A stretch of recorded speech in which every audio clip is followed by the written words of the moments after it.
Good morning students. In our previous online session, you have read chapter 1. Today we will start chapter 2, that is inside our earth. What is earth? Earth is a planet where we live. Our earth is unique as it has land, air and water to sustain life. The earth originated about 5 billion years ago. In the beginning it was hot and molten, but slowly it cooled down and acquired the present form and shape. During its cooling process, the denser materials like iron, nickel, etc. gathered in the center, while the lighter ones like silicon and aluminium stay in the outer shell. Gradually, the earth acquired several concrete layers that form the interior of the earth. Now, we will try to understand about these layers one by the help of the picture given in your book. This is the earth. This is the picture of earth, and the uppermost layer where we all are living, which has oceans, continents, plateaus, is called crust or lithosphere. Lithosphere.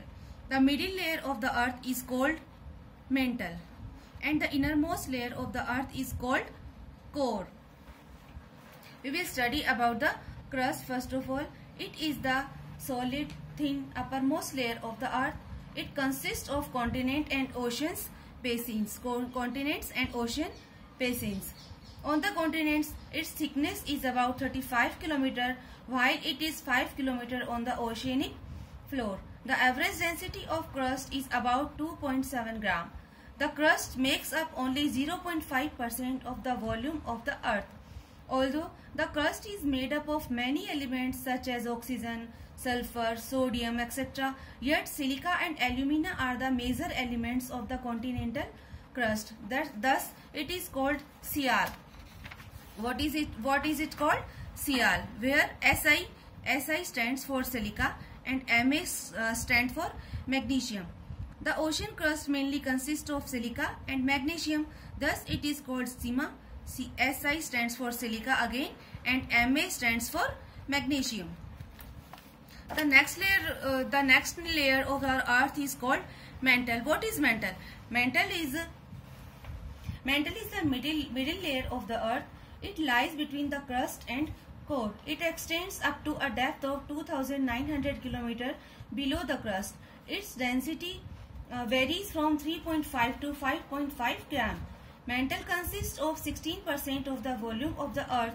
It is made up of heavy elements like basalt, granite, sodium, magnesium, sulfur, etc. But the main elements of mantle are silicon and magnesium. Therefore, it is also called again Sima. Here Si stands for silica, while Ma stands for magnesium, and the innermost and the third layer of the earth is called core. What is core? It is the innermost layer of the earth. It extends from 2000 km to about 6400 km below the crust. The density of core varies from 9.9 to 13 gram. It consists of about 83% of the volume of the earth. Its radius is about 3500 km. It is mainly made up of nickel and iron. Therefore, it is also known as knife. Here, Ni stands for nickel and Fi stands for ferrous. Ferrous means iron.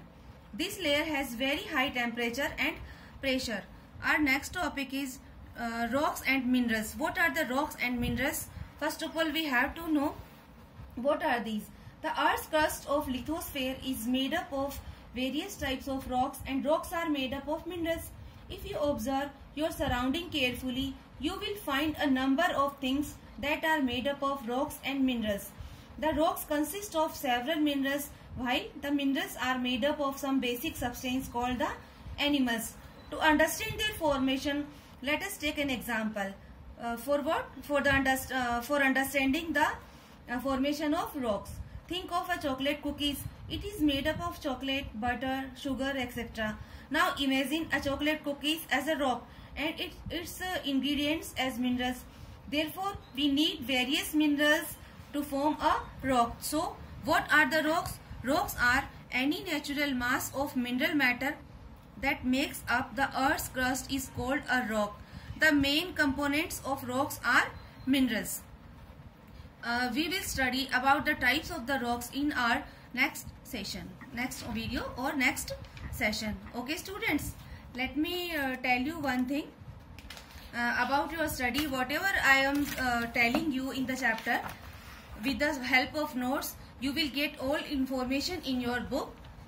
But one thing more, as you must have noticed, unlike the classroom, there is no breaks in a video and it's difficult to keep up. So I suggest that you pause the video multiple times in between and re-watch the segments that you find difficult to understand. You can gain most out of this video by listening to it and reading the chapter in the about same parts in the book side by side. In order to help you, I am also breaking down this video into two parts. Watch and listen to the video carefully and write down the answers of the questions I am sending after this. Okay.